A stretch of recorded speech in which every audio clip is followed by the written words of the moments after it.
Indonesia diprediksi akan punya kekuatan udara yang sangat kuat jika jet tempur Rafale buatan Prancis dan Kaan, jet tempur generasi kelima buatan Turki beroperasi bersama di langit Indonesia. Gabungan keduanya dianggap bisa membuat prestis atau kebanggaan militer Singapura terganggu, karena Singapura saat ini hanya mengandalkan F-35 sebagai andalan tempurnya. Sobat aviasi, coba bayangkan. Selama ini kalau kita ngomongin soal penguasa langit di Asia Tenggara, pasti yang pertama muncul di kepala siapa? Singapura. Negara kecil yang di peta aja kelihatan kayak titik debu di atas sayap pesawat. Tapi gaya udaranya selangit karena punya F-35 yang katanya sih paling canggih sedunia. Tapi masalahnya F-35 ini sekarang mulai dikuliti kelemahannya. Bahkan di negara asalnya sendiri, Amerika. Kayak beli handphone mahal, baru setahun udah mulai nge-like. Sementara Indonesia, Indonesia sedang siap-siap bikin tetangganya keder. Karena bukan cuma 1, 2 jenis jet tempur baru langsung dipesan. Yang pertama, Dassault Rafale, jet asal Prancis yang terkenal lincah kayak penari balet. Tapi kalau nendang musuh, langsung mental. Dan yang kedua, Kaan, jet tempur generasi kelima buatan Turki yang bakal jadi andalan baru dunia. Nah, ini yang bikin seru. 3 unit pertama Rafale itu bakal datang ke Indonesia sekitar Februari atau Maret 2026. Bayangin aja, waktu orang-orang masih sibuk mikirin liburan, Indonesia malah terima kiriman mainan baru yang bisa ngebut di langit. Setelah itu, 3 unit berikutnya datang paling lambat Juni 2026. Dan sisanya menyusul kayak rombongan pengajian yang datang belakangan tapi bawa makanan. Sambil nunggu jetnya datang, TNI AU juga nggak mau duduk-duduk doang. Dikirimlah 12 personel dari Lanut Rusmi Nurjadin Pekanbaru dan 4 orang dari Lanut Supadio Pontianak ke Prancis. Mereka dilatih langsung sama para ahli di sana supaya nanti nggak cuma bisa nyalain mesin doang, tapi juga ngerti cara merawatnya. Karena ya harganya ini bukan main, 8,1 miliar dolar AS. Coba bayangkan, kalau duit segitu dipakai beli gorengan, bisa bikin semua orang di Indonesia kenyang 3 kali sehari sampai lebaran tahun depan.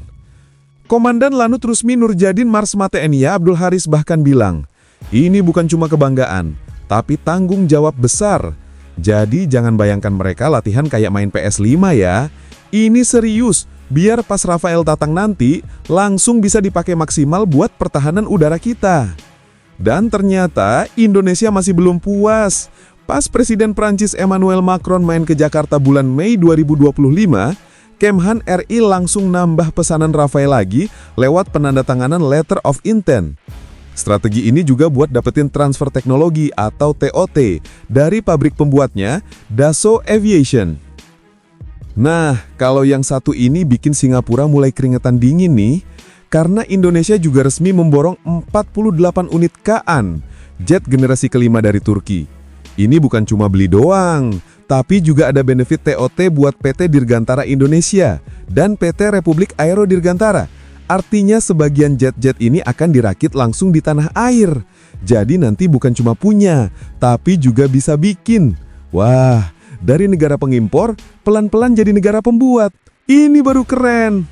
Dan dari segi mesin juga nggak main-main. Rafale pakai 2 mesin Snecma M88 yang masing-masing punya daya dorong 75 kN.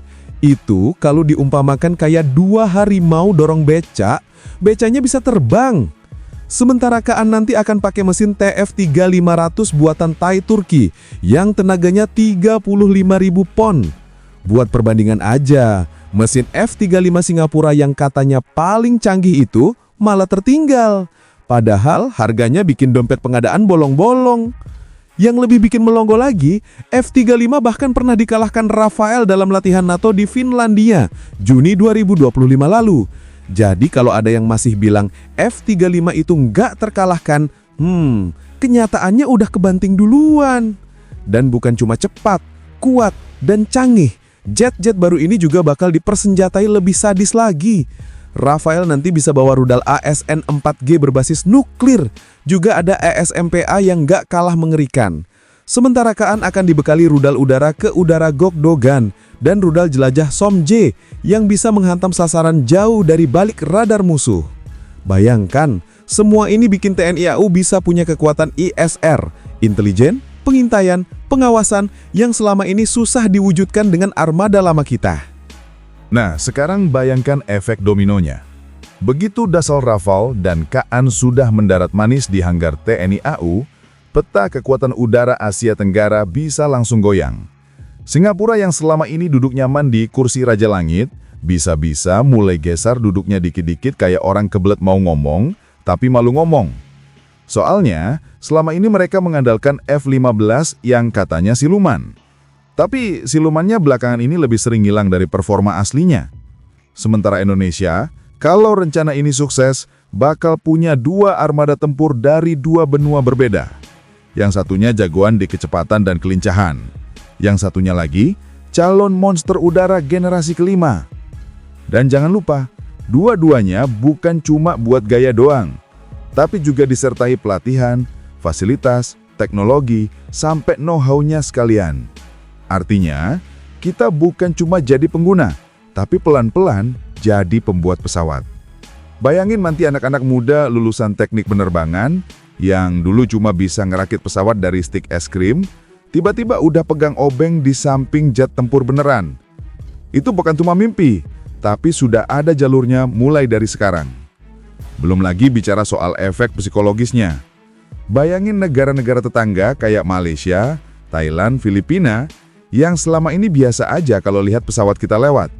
Tiba-tiba, suatu hari mendongak ke langit.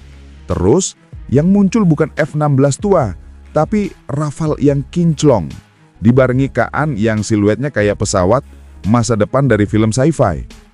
Itu kayak ngelihat mantan datang ke reuni tapi sekarang bawa Lamborghini. Dan soal persenjataan ini juga bikin mereka mikir 2 kali. Rafale dengan ASN-4G dan ASMPA, serta Kaan dengan Gokdogan dan SOM-CMJ bukan cuma memperkuat daya pukul udara kita, tapi juga membuka opsi serangan jarak jauh yang sebelumnya hampir mustahil dilakukan TNI AU dengan armada lama kita. Belum lagi kalau nanti sistem ISR modern mulai diaktifkan. Radar lebih tajam, sensor lebih pintar, dan komunikasi lebih cepat, maka setiap pergerakan di udara kawasan bisa langsung terdeteksi dalam hitungan detik. Bahkan, sebelum pesawat musuh sempat menyalakan AC-nya. Bayangin tuh. Tapi yang jarang disadari banyak orang adalah kekuatan udara itu bukan cuma soal punya jet tempur tercanggih. Ada hal lain yang jauh lebih menentukan, kemampuan membangunnya, merawatnya, dan memanfaatkannya dalam skema strategi pertahanan jangka panjang. Singapura memang punya F-35, tapi jumlahnya masih sangat terbatas, dan ketergantungan mereka pada dukungan teknis Amerika Serikat luar biasa besar. Artinya, setiap langkah mereka di udara selalu diawasi, selalu ada benang kendali dari luar. Sementara itu, perlahan tapi pasti, Indonesia mulai membangun kekuatan udara yang bukan hanya sekedar kuat, tapi juga mandiri. Bayangkan saja, saat negara lain masih sibuk membeli pesawat jadi, Indonesia sudah menyiapkan generasi pilot masa depan lewat program pelatihan jet multirole, memperkuat armada pesawat angkut strategis, hingga ikut serta dalam proyek pengembangan jet tempur modern seperti KF-21 Boramae. Di saat Singapura mengandalkan ukuran kecilnya untuk bergerak cepat, Indonesia justru sedang menyiapkan skala kekuatan besar yang mampu bertahan dalam konflik jangka panjang.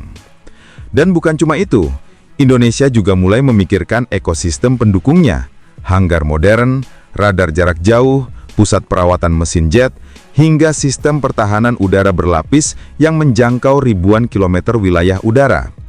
Satu persatu kepingan kekuatan udara itu sedang dipasang, membentuk gambaran besar yang perlahan mulai menyaingi para pemain lama di kawasan. Para analis luar negeri pun mulai memperhatikan, dulu nama Indonesia jarang masuk dalam laporan kekuatan udara Asia Tenggara. Sekarang, hampir setiap laporan pertahanan regional selalu menyebut Indonesia sebagai kekuatan yang sedang bangkit. Negara besar yang mulai sadar betapa pentingnya dominasi di udara dalam menjaga kedaulatan wilayahnya. Yang membuat situasi ini semakin menarik, pertumbuhan kekuatan udara Indonesia tidak datang dari sekedar belanja besar-besaran, tapi dari strategi jangka panjang yang matang. Ada kombinasi unik antara pembelian alutsista modern, penguatan industri pertahanan dalam negeri, serta kerjasama strategis dengan negara mitra seperti Korea Selatan, Perancis, dan bahkan Turki. Semua ini mengisyaratkan bahwa Indonesia tak sekedar ingin punya jet tempur. Indonesia ingin menjadi pemain utama yang mampu membangun dan mempertahankan kekuatan udaranya sendiri. Thanks banget buat yang udah nonton sampai habis. Kalau suka, ya di-like aja. Kalau merasa cocok, langsung subscribe. Dan kalau jempol udah gatal pengen ngetik, antem aja tuh kolom komentar. Mau debat? Boleh. Mau bercanda? Gas! Yang penting sopan.